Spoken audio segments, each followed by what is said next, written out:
इंसान को बचाने, पापों से छुड़ाने, मृतकों को जिलाने मेरा मसीह आया।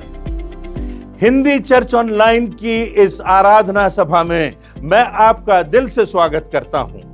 आज हम परमेश्वर की आराधना करेंगे, उसके वचनों पर गौर करेंगे, उसकी संगति करेंगे, उसको अपनी भेंटें चढ़ाएंगे और उसके पुत्र प्रभु यीशु मसीह के बलिदान पर भी नजर डालेंगे कि परमेश्वर ने हमसे इतना प्रेम किया कि अपने पुत्र को भी हमारी खातिर ना रख छोड़ा। परंतु बात तो यह है कि परमेश्वर ने अपनी प्रतिज्ञाओं को पूरा किया।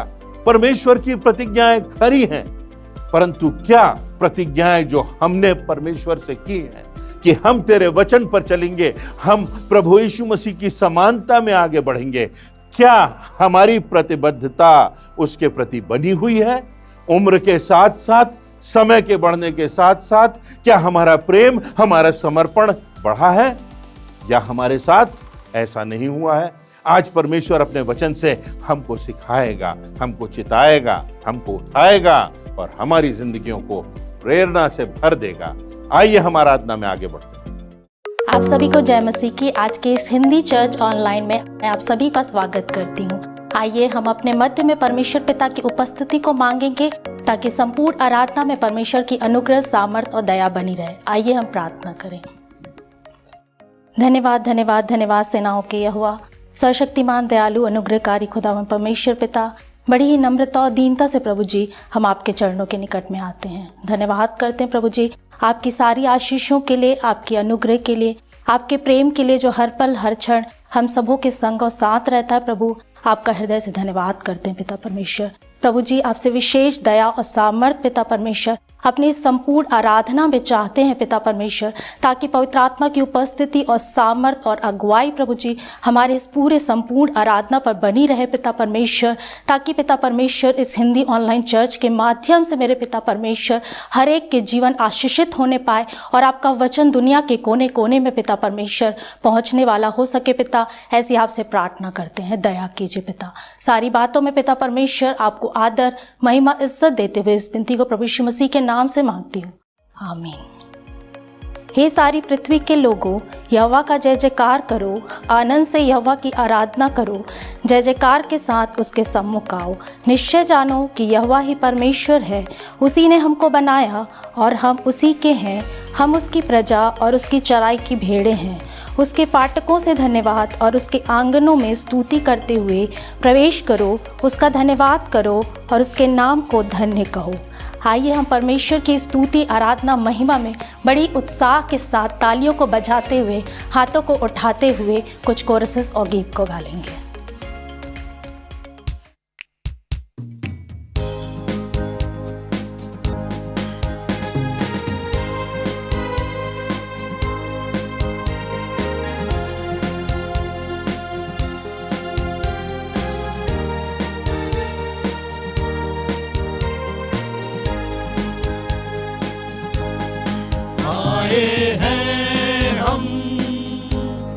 तेरे चरणों में लेकर हम स्तुति आए हैं, हम तेरे चरणों में लेकर हम स्तुति। Hallelujah hallelujah hallelujah hallelujah. हम बच्चे हैं परम पिता के, पढ़ना है हमें वचनों में। हम बच्चे हैं परम पिता के, पढ़ना है हमें वचनों में। हालेलुया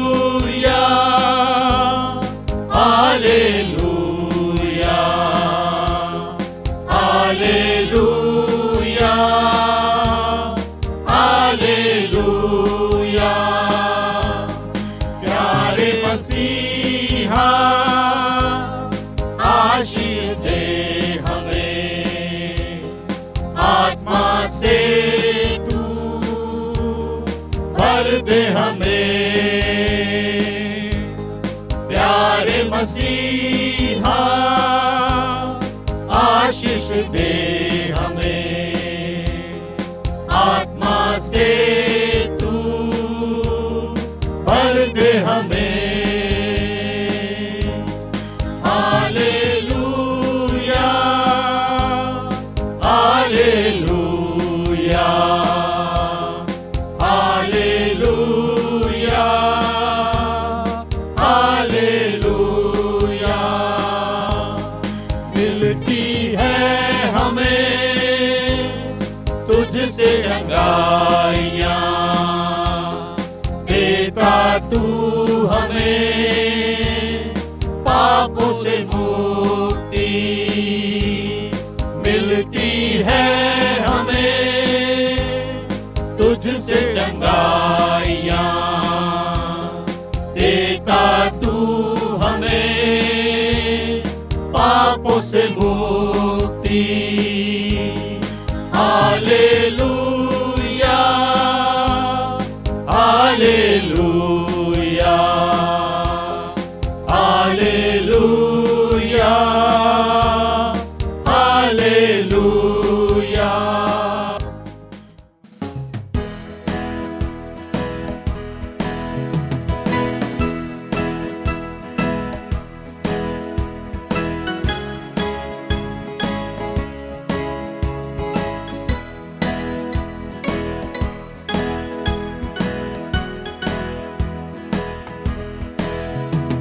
ये तेरा पिता, तूने पुत्र को भी मनुष्यों पर प्रगट किया अपना तेज।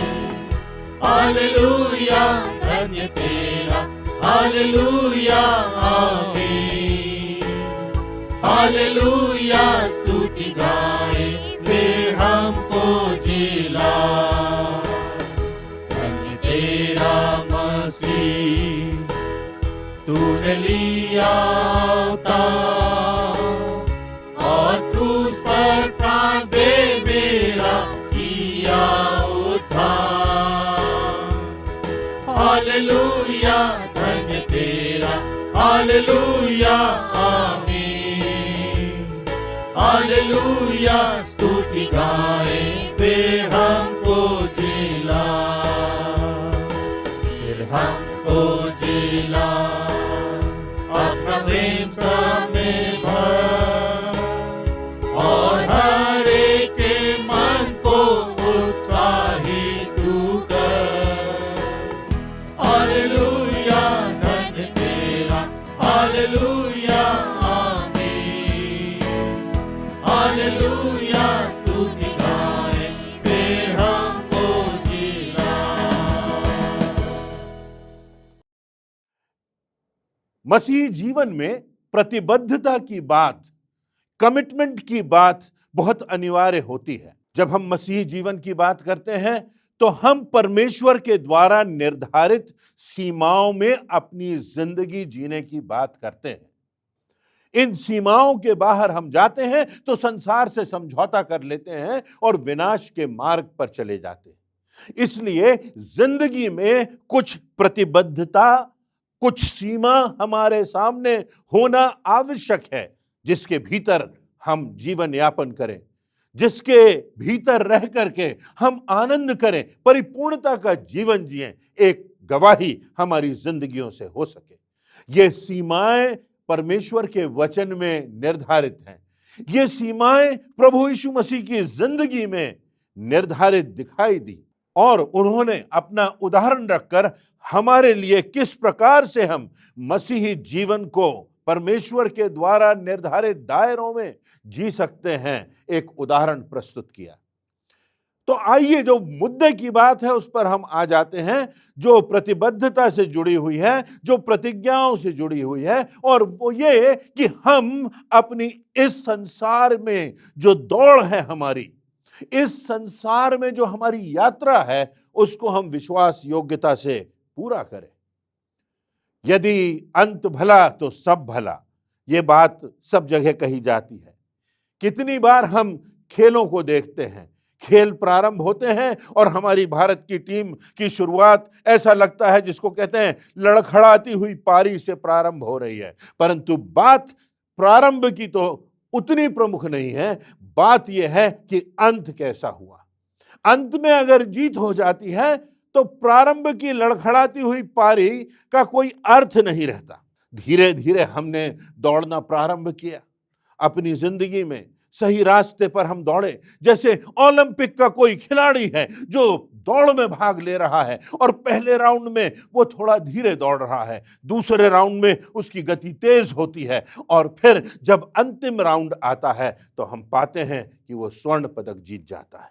किसी ने कहा है, it is not how well you start but how you finish. और ये बात इस बात पर निर्भर है कि क्या हम प्रभु यीशु मसीह के प्रति प्रतिबद्धता का, प्रतिज्ञाओं से परिपूर्णता का, परमेश्वर के प्रति जो हमने प्रतिज्ञाएं की हैं उनके दायरों में हम अपनी जिंदगी का निर्वहन करते हैं। चाहे हमारी व्यक्तिगत जीवन की बात हो, चाहे ये हमारे वैवाहिक जीवन की बात हो, मसीह जीवन के दायरों में हमको आगे बढ़ना है और उन्हीं में हमको जीना है और उसी रास्ते पर चलते हुए हमें अपने जीवन की दौड़ को पूरा करना है। बहुत से ऐसे लोगों के उदाहरण हम पाते हैं जिन्होंने प्रारंभ तो बहुत अच्छा किया, परंतु अंत में उनका जो समापन हुआ वो बहुत दर्दनाक हुआ, वो विनाशकारी हुआ। यहूदा का उदाहरण हमारे सामने है।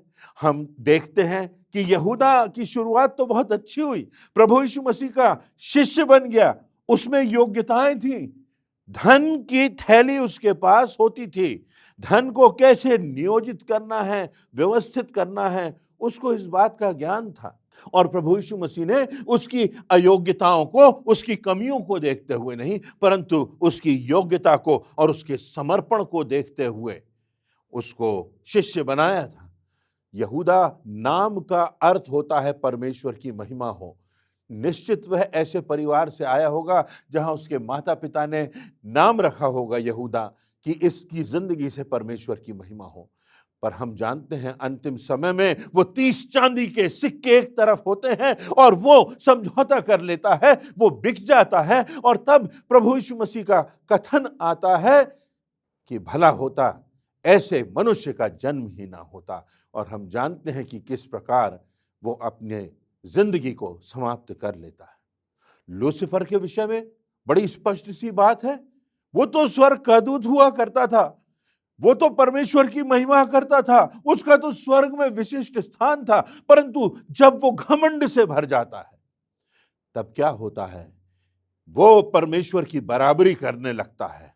और होता यह है कि उसके मन में जब घमंड भर जाता है तो उसको स्वर्ग से निकाल दिया जाता है और यही लूसीफर शैतान हो जाता है, शैतान बन जाता है और परमेश्वर के विरोध में षड्यंत्र रचता है और आज भी रच रहा है।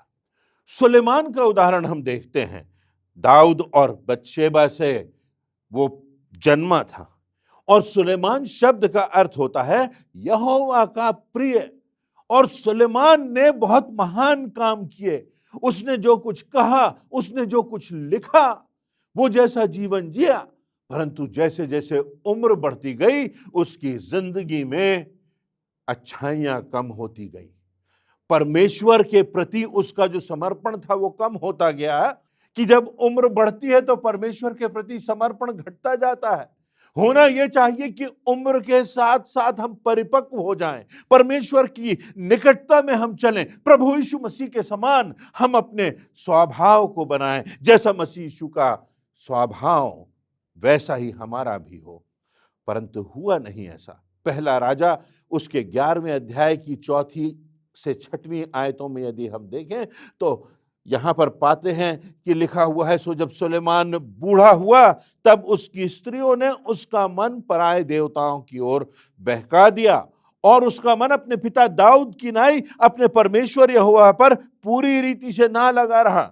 और उसके बाद जो लिखा हुआ है वो बहुत दुखद है। लिखा हुआ है, और सुलेमान ने वह किया जो यहोवा की दृष्टि में बुरा है। जीवन के अंत में सुलेमान के ऊपर जो मुहर लगी वो क्या लगी? और सुलेमान ने जो किया वो यहोवा की दृष्टि में बुरा है। पर कुछ ऐसे लोग भी हुए, बहुत से उदाहरण हैं बाइबल में, जिनका जीवन बहुत ही अंधकारपूर्ण था, जिनका जीवन शापित था, जिनका जीवन पाप से भरा था, परंतु जब वो प्रभु यीशु मसीह की निकटता में आए और प्रभु यीशु मसीह की उत्तमता से परिचित हुए, जब उन्होंने प्रभु यीशु मसीह के उपदेशों को सुना, उसकी शिक्षा को सुना, उसकी शिक्षा को उसके जीवन में देखा और उसको अपने हृदय में ग्रहण किया और उसके अनुसार वो जीने लगे, तो उनकी जिंदगी का कायांतरण हो गया, उनकी जीवन में आमूल परिवर्तन आ गया। हम पापनी स्त्री का वर्णन पाते हैं। पापनी स्त्री जो कि वेश्या के समान जिसका जीवन था, वो प्रचारिका बन जाती है।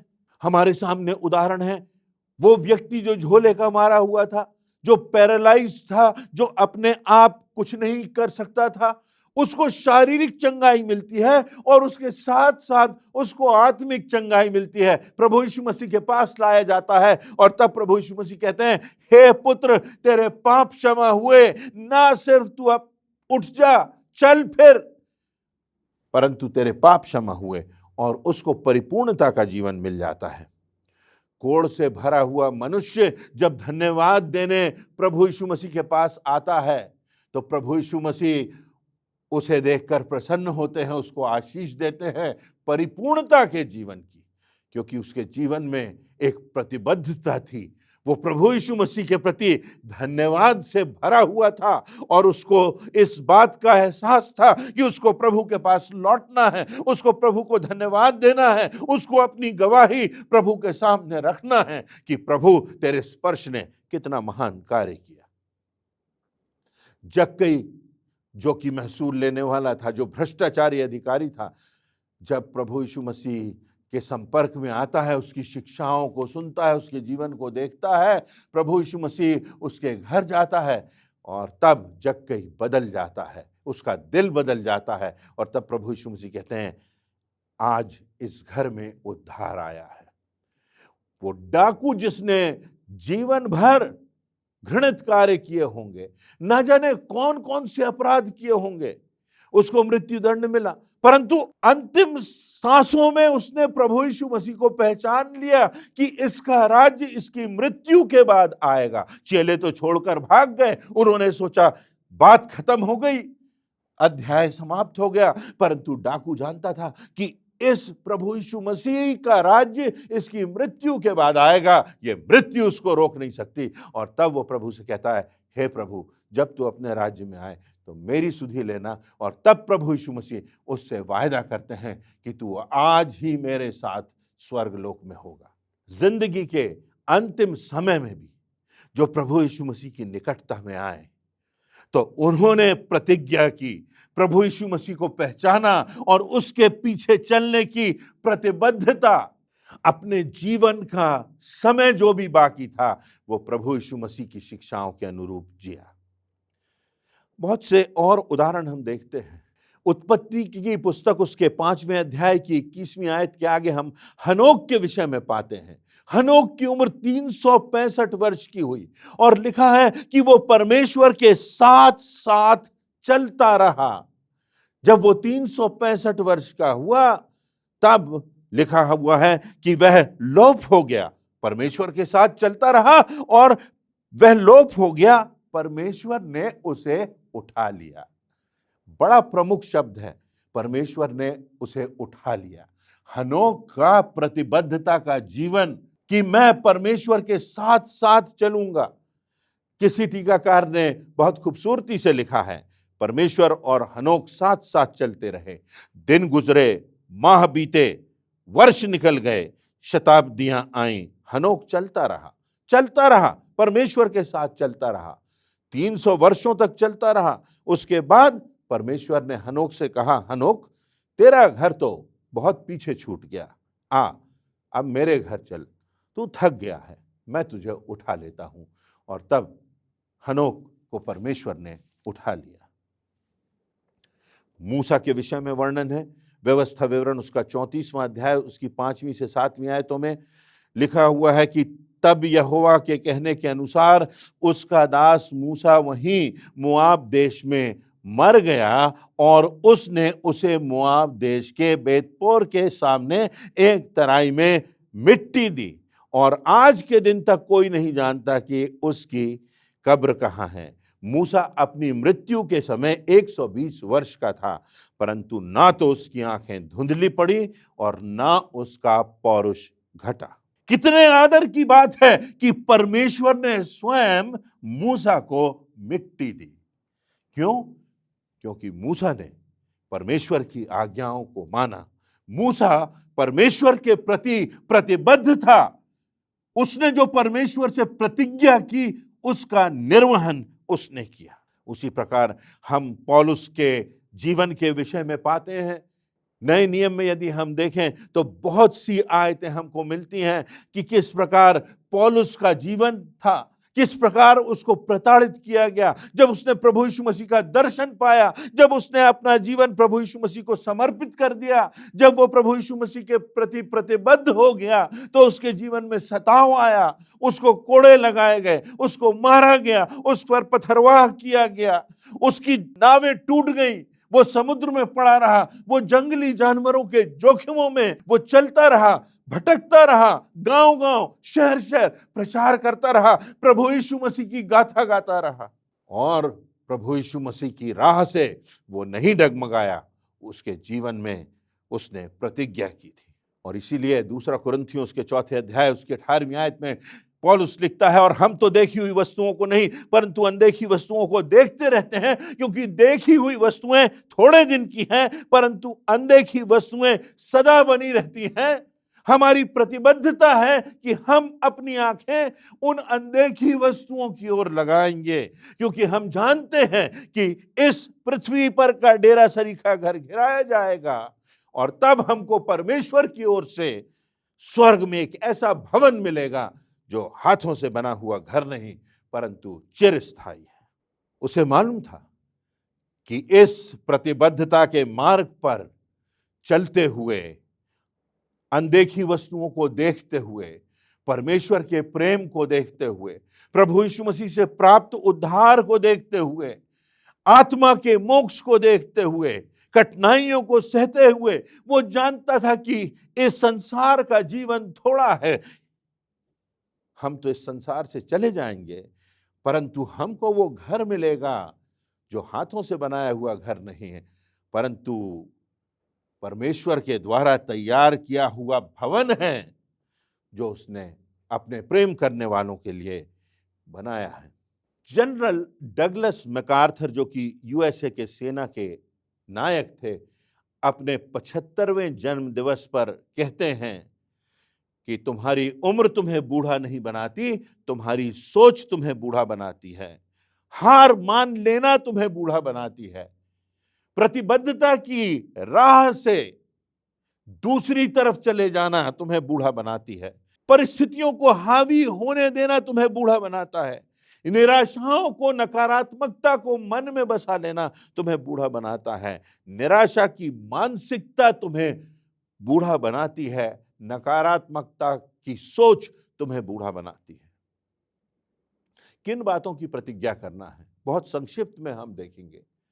पहली बात, हमें प्रतिज्ञा करना है कि हम निरंतर परमेश्वर के साथ चलेंगे और हमारा जीवन प्रार्थनाओं का होगा। जो लोग प्रार्थनाओं का जीवन जीते हैं, जिनकी जिंदगी में प्रार्थनाओं की प्राथमिकता होती है, जिनकी जिंदगी में परमेश्वर के साथ संवाद बना रहता है, जो परमेश्वर की आवाज को उसके वचन के माध्यम से सुनते हैं, वो लोग आशीषित होते हैं। वो लोग परमेश्वर के साथ अपनी जिंदगी के अंत तक चलते हैं। They finish well who pray. बहुत सारे उदाहरण हैं बाइबल में जिनको गिनना भी कठिन होगा। एलिया प्रार्थना करता है और आसमान से वेदी पर चढ़ाए हुए बलिदान पर आग बरस जाती है और ऐसा आश्चर्य कर्म होता है कि सारे देश में तहलका मच जाता है।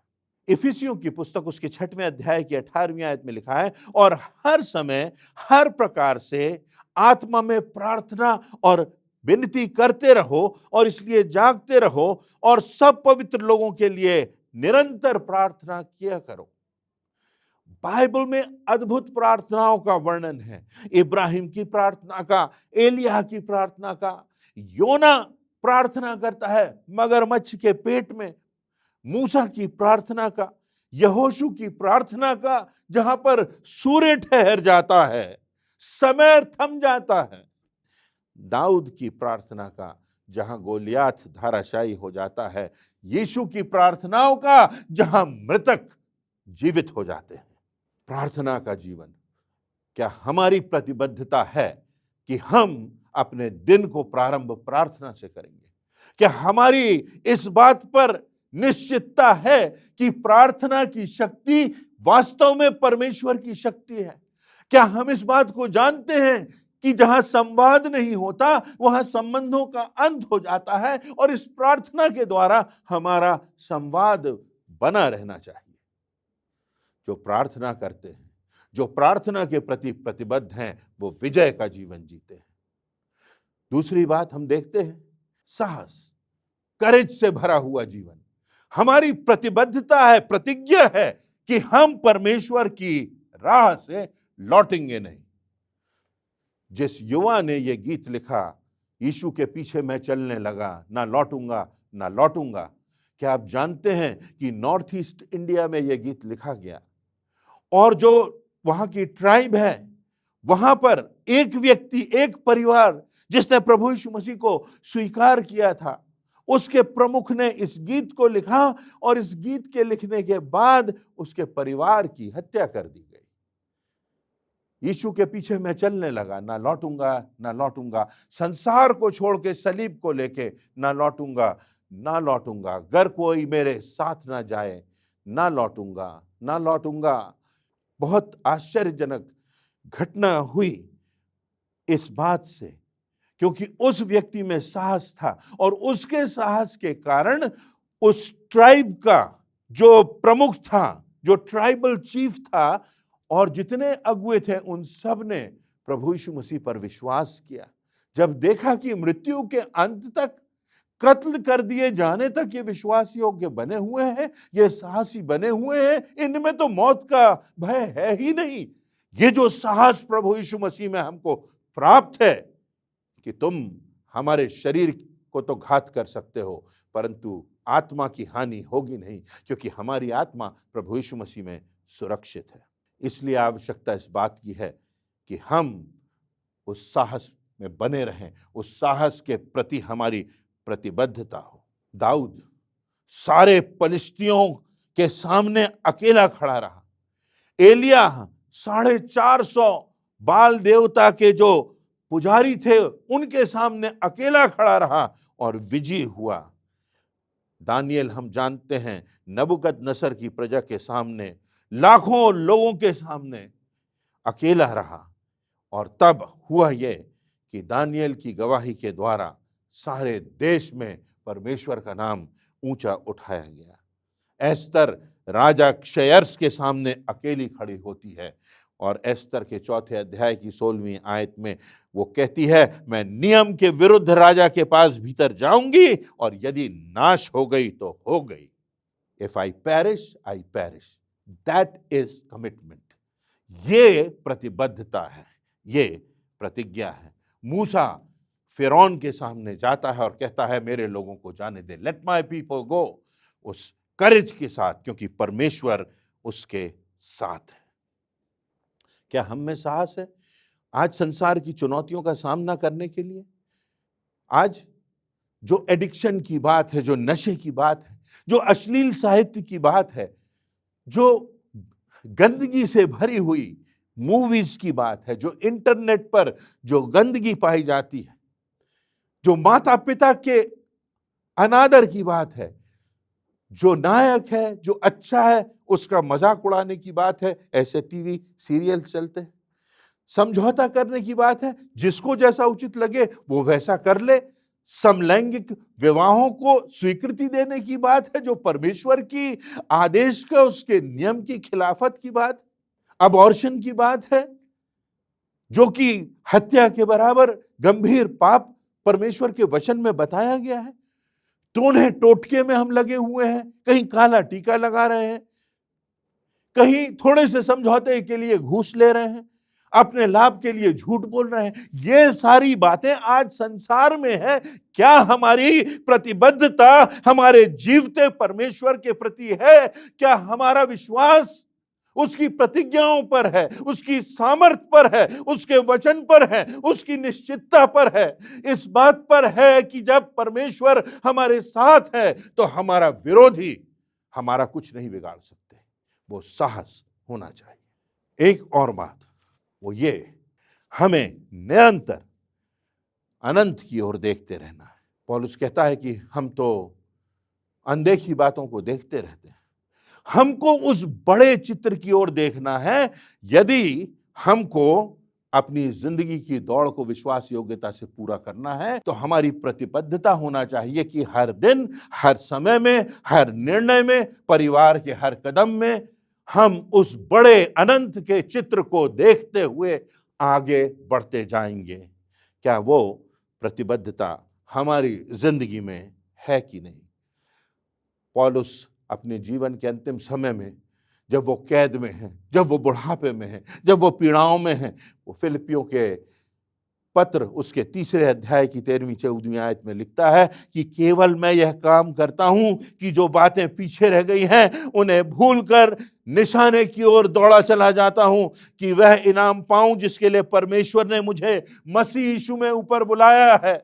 इस पीड़ा के बावजूद मेरा चिंतन बढ़ रहा है, इस कैद के बावजूद मेरे पत्र सारे संसार में फैल रहे हैं। प्रभु यीशु मसीह के वचन के प्रचार को ये हथकड़ियां, ये बेड़ियां, ये सलाखें रोक नहीं सकती, मृत्यु भी रोक नहीं सकती।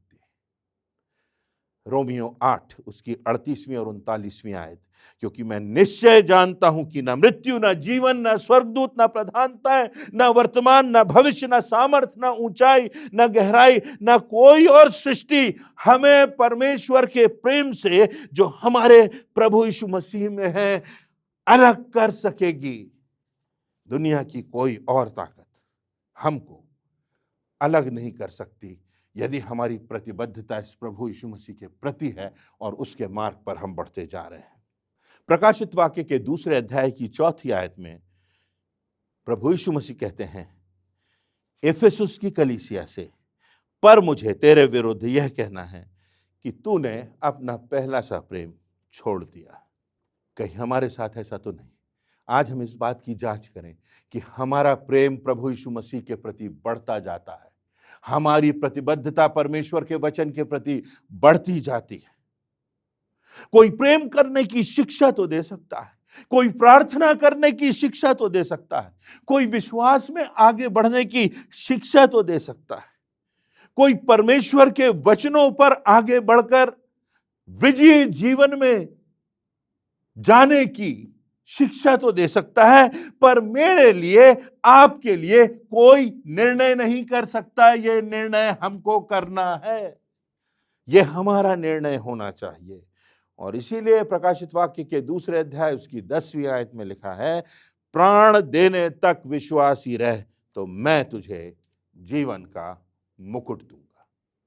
यह परमेश्वर की प्रतिज्ञा है। यदि हम उन प्रतिज्ञाओं के दायरे में जो मसीही जीवन में हमने परमेश्वर से की हैं, जिनके द्वारा हमें आशीषित जीवन प्राप्त हुआ है, अनंत जीवन प्राप्त हुआ है, उद्धार प्राप्त हुआ है, उनमें यदि हम बने रहते हैं तो निश्चित रूप से हमारे लिए ये राह वो राह है जो हमें परमेश्वर के धाम में पहुंचाएगी, हमको अनंत जीवन देगी। बारना की एक पुस्तक है जिसमें बारना ग्रुप ने, बारना समूह ने बहुत सी रिसर्च की है और उस रिसर्च में लिखा हुआ है कि प्रतिवर्ष, मेहरबानी से इन शब्दों पर ध्यान दीजिए, प्रतिवर्ष 1,25,000 मसीही औसतन मारे जाते हैं अपने विश्वास के कारण, अपने विश्वास में दृढ़ रहने के कारण, अपने विश्वास की बुलंदियों के कारण,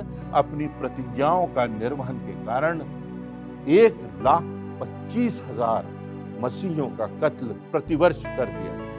आज हमारे सामने बाधाएं आती हैं, आज हमारे सामने विषमताएं आती हैं, आज हमारे सामने मृत्यु का भय आता है, आज हमारे सामने ये विभिन्न नई नई बीमारियों का खौफ आता है। क्या हमारी प्रतिबद्धता है कि हम प्रभु यीशु मसीह के मार्ग पर चलेंगे? क्योंकि हम जानते हैं कि उस परमेश्वर के प्रेम से हमें कोई बात अलग नहीं कर सकती। इस संसार की कोई ताकत हमको हमारे परमेश्वर से जुदा नहीं कर सकती, यदि हमारी प्रतिबद्धता प्रभु यीशु मसीह के प्रति है और उसी के दायरे में हम आगे बढ़ रहे हैं। इन वचनों से परमेश्वर हम सबों को आशीष दे। आप सभी को जय मसीह की।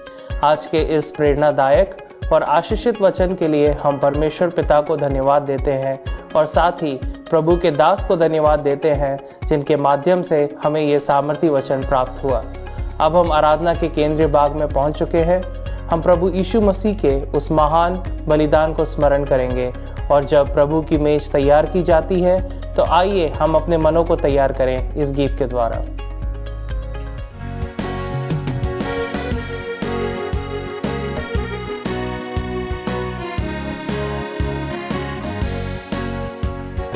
प्रभु तेरा हूँ, तेरे वचन से तेरा प्रेम पहचानता हूँ।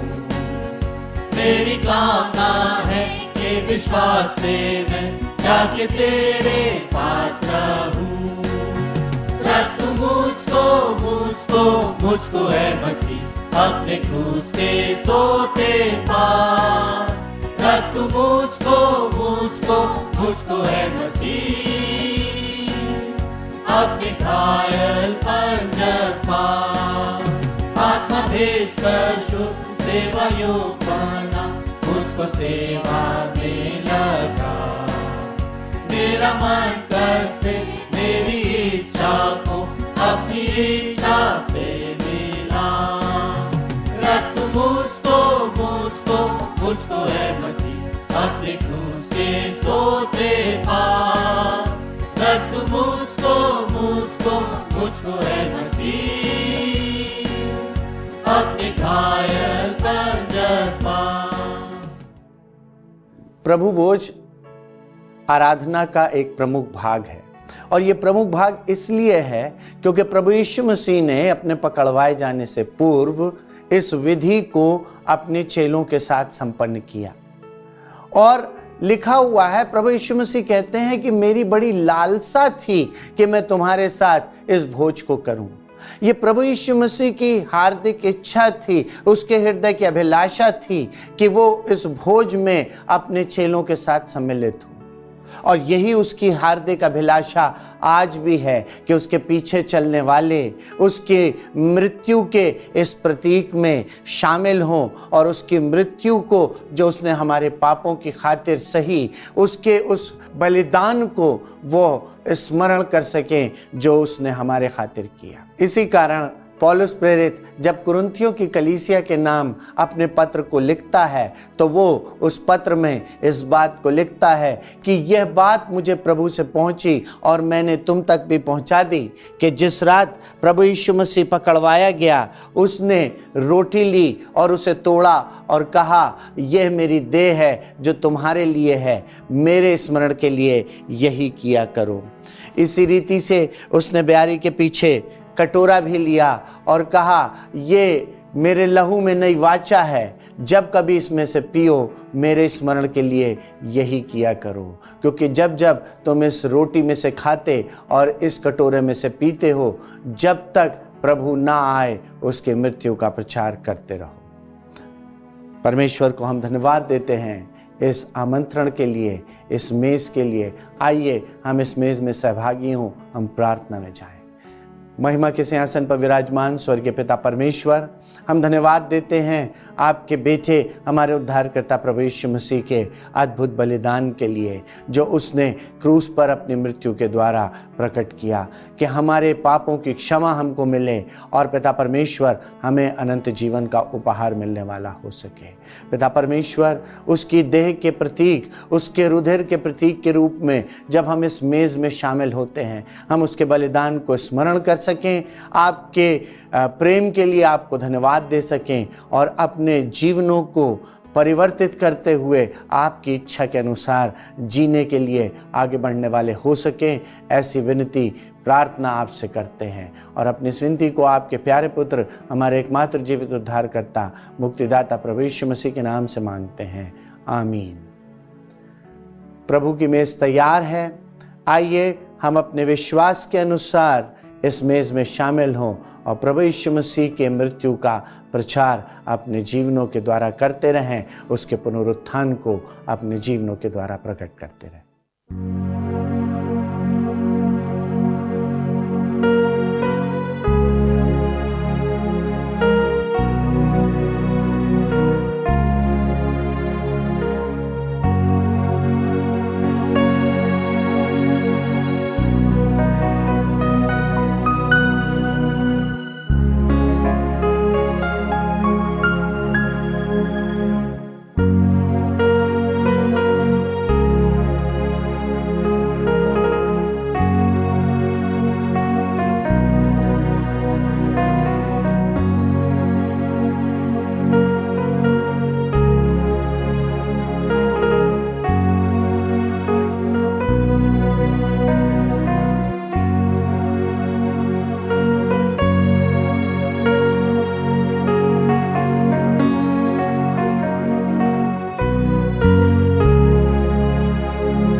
आप सभी को जय मसीह की।